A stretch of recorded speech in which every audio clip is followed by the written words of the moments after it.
സംസ്ഥാനത്ത് വിവിധയിടങ്ങളിൽ മഴ തുടരുമ്പോൾ 3 ജില്ലകളിൽ റെഡ് അലർട്ട് പ്രഖ്യാപിച്ച് കേന്ദ്ര കാലാവസ്ഥാ വകുപ്പ്.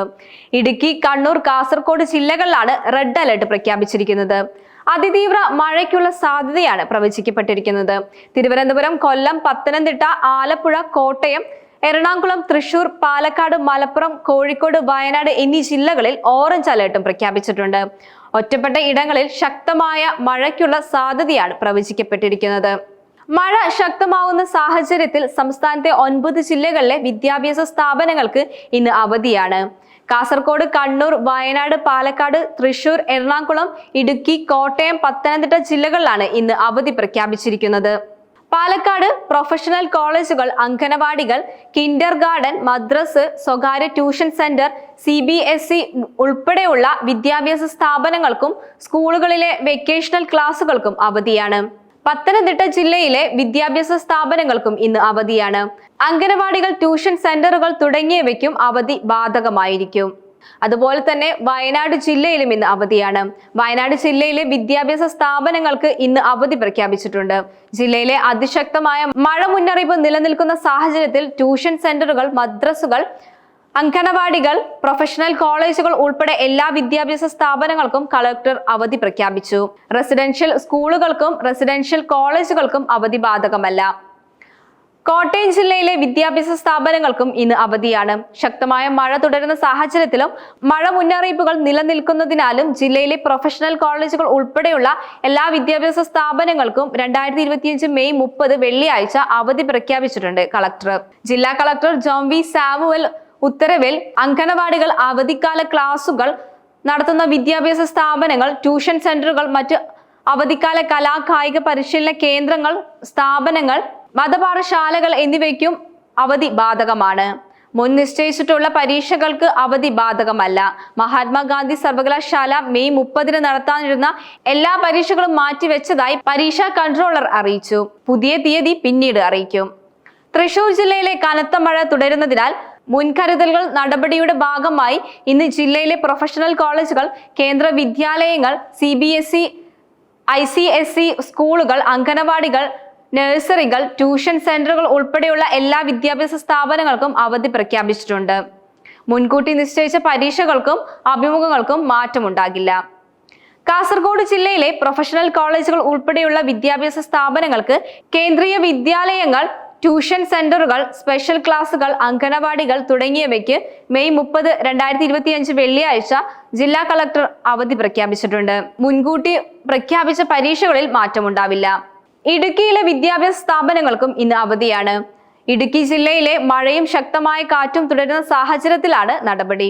മദ്രസകൾ, ട്യൂഷൻ സെന്ററുകൾ, ട്രെയിനിങ് ഇൻസ്റ്റിറ്റ്യൂട്ടുകൾ, പ്രൊഫഷണൽ കോളേജുകൾ ഉൾപ്പെടെ എല്ലാ വിദ്യാഭ്യാസ സ്ഥാപനങ്ങൾക്കും അവധി ബാധകമാണ്. ശക്തമായ മഴയും കാറ്റും കണക്കിലെടുത്ത് എറണാകുളം ജില്ലയിലെ ഓറഞ്ച് അലർട്ട് പ്രഖ്യാപിച്ച സാഹചര്യത്തിൽ പ്രൊഫഷണൽ സ്ഥാപനങ്ങൾ ഉൾപ്പെടെ എല്ലാ വിദ്യാഭ്യാസ സ്ഥാപനങ്ങൾക്കും വെള്ളിയാഴ്ച അവധി പ്രഖ്യാപിച്ചിട്ടുണ്ട്. അംഗനവാടികൾക്കും ട്യൂഷൻ സെന്ററുകൾക്കും അവധി ബാധകമാണ്. മെയ് 30 കണ്ണൂർ ജില്ലയിലെ വിദ്യാഭ്യാസ സ്ഥാപനങ്ങൾക്ക് അവധിയാണ്. കണ്ണൂർ ജില്ലയിൽ റെഡ് അലർട്ട് പ്രഖ്യാപിച്ചതിനാൽ കനത്ത മഴ തുടരുന്ന സാഹചര്യത്തിലും ജില്ലയിലെ വിദ്യാഭ്യാസ സ്ഥാപനങ്ങളും അംഗനവാടികൾ, മദ്രസുകൾ, ട്യൂഷൻ സെന്ററുകൾ, സ്പെഷ്യൽ ക്ലാസുകൾ എന്നിവയ്ക്ക് മെയ് 30 വെള്ളിയാഴ്ച ജില്ലാ കളക്ടർ അവധി പ്രഖ്യാപിച്ചിട്ടുണ്ട്. കുട്ടനാട്ടിൽ ഇന്ന് വിദ്യാഭ്യാസ സ്ഥാപനങ്ങൾക്ക് അവധിയാണ്. കുട്ടനാട് താലൂക്കിലെ പ്രൊഫഷണൽ കോളേജുകൾ ഉൾപ്പെടെയുള്ള എല്ലാ വിദ്യാഭ്യാസ സ്ഥാപനങ്ങൾക്കും അവധി പ്രഖ്യാപിച്ചിട്ടുണ്ട്. അംഗനവാടികൾ, ട്യൂഷൻ സെന്ററുകൾക്കും ഇന്ന് അവധി ബാധകമാണ്. നേരത്തെ നിശ്ചയിച്ചിട്ടുള്ള പരീക്ഷകൾക്ക് അവധി ബാധകമല്ല. ശക്തമായ മഴ തുടരുന്ന സാഹചര്യത്തിലാണ് അവധി. അതേസമയം തോരാ മഴയും കാറ്റും തുടരുമ്പോൾ ജില്ലയിലെ വിവിധ ഭാഗങ്ങളിൽ വെള്ളക്കെട്ടും ദുരിതങ്ങളും നിരവധിയാണ്. പലയിടത്തും മരങ്ങൾ കടപുഴക്കി വീണിട്ടുണ്ട്. റോഡുകളിൽ വെള്ളം കയറുകയും ഗതാഗത തടസ്സം നേരിടുകയും ചെയ്യുന്നുണ്ട്. കടലേറ്റവും വേലിയേറ്റവും ശക്തമാണ്. അതിശക്ത മഴ തുടരുന്ന സാഹചര്യത്തിൽ വ്യാഴാഴ്ചയും ജില്ലയിൽ റെഡ് അലർട്ട് ആയിരുന്നു. എറണാകുളം ബോട്ട് ജെട്ടിയിൽ വ്യാഴാഴ്ച വൈകിട്ട് 3:45 മണിക്കൂറിൽ 56 കിലോമീറ്റർ വേഗത്തിലും, വൈകിട്ട് 7 മട്ടാശ്ശേരിയിൽ 37 കിലോമീറ്റർ വേഗത്തിലും, 7:15 കൂത്താട്ടുകുളത്ത് 33 കിലോമീറ്റർ വേഗത്തിലും കാറ്റ് വീശിയതായി കാലാവസ്ഥാ നിരീക്ഷകർ വ്യക്തമാക്കി. ഈ മാസം 24 മുതൽ 29 വരെയുള്ള കണക്ക് പ്രകാരം ജില്ലയിൽ ലഭിച്ചത് 286.9 മില്ലിമീറ്റർ മഴയാണ്. ഇക്കാലയളവിൽ ലഭിക്കേണ്ടിയിരുന്നത് 74.3 മില്ലിമീറ്റർ മാത്രമായിരുന്നു. നിലവിൽ 4 മടങ്ങോളം മഴ ലഭിച്ചു കഴിഞ്ഞു. ശക്തമായ കാറ്റാണ് വ്യാഴാഴ്ചയുണ്ടായത്. അറബിക്കടലിൽ പടിഞ്ഞാറൻ കാറ്റ് മണിക്കൂറിൽ 55 കിലോമീറ്റർ വരെയാണ് ശക്തി പ്രാപിച്ചതെന്ന് കാലാവസ്ഥാ നിരീക്ഷകർ വ്യക്തമാക്കി. തുടർച്ചയായി പെയ്ത കനത്ത മഴയെ തുടർന്ന് അങ്കമാലി ദേശീയപാതയിലും MC റോഡിലും ഭീമൻ കുഴികൾ രൂപപ്പെട്ടു. മൂവാറ്റുപുഴ കോർമലയിൽ മണ്ണിടിച്ചിൽ ഭീതിയെ തുടർന്ന് താമസക്കാരായ 5 കുടുംബങ്ങളെ മാറ്റി താമസിപ്പിച്ചിട്ടുണ്ട്. റവന്യൂ വകുപ്പ് നോട്ടീസ് നൽകി. ശക്തമായ കാറ്റിൽ കടവന്ത്ര മാവേലി റോഡിലെ കൂറ്റൻ മരം വാഹനങ്ങൾക്ക് മുകളിലേക്ക് കടപുഴക്കി. വഴിയോരത്ത് പാർക്ക് ചെയ്തിരുന്ന ഒരു കാറിന് ഓട്ടോറിക്ഷയ്ക്കും പരിക്ക് പറ്റിയിട്ടുണ്ട്. തീരദേശങ്ങളിൽ കടൽക്ഷോഭം ശക്തമായി തുടരുകയാണ്. ഉയർന്ന തിരമാലകളുടെ സാഹചര്യത്താൽ മുനമ്പം മുതൽ മറുവങ്കാട് വരെയുള്ള തീരത്ത് പ്രത്യേകം ജാഗ്രത പാലിക്കേണ്ടതാണ്. എടവനക്കാട്, നായ്ക്കരമ്പലം, ചെറായി തുടങ്ങിയ വൈപ്പിൽ തീരങ്ങളിലും ചെല്ലാനത്തിന്റെ വടക്കൻ മേഖലയിലും കണ്ണമാലി, പുത്തൻതോട് തുടങ്ങിയ പ്രദേശങ്ങളിലും ശക്തമായ കടൽക്ഷോഭമുണ്ടായി. പ്രദേശത്ത് നിന്നും കൂടുതൽ കുടുംബങ്ങൾ വീടൊഴിഞ്ഞിട്ടുണ്ട്. മുരിക്കുംപാടത്തും മരം വീണ് തൊഴിലുറപ്പ് തൊഴിലാളിക്ക് പരിക്കേറ്റു. 6 ദിവസമായി തുടരുന്ന ശക്തമായ മഴയിൽ ജില്ലയിൽ ഇതുവരെ 182 വീടുകൾ നാശനഷ്ടം സംഭവിച്ചിട്ടുണ്ട്. 3 വീടുകൾ പൂർണ്ണമായും 179 എണ്ണം ഭാഗികമായി തകർന്നു.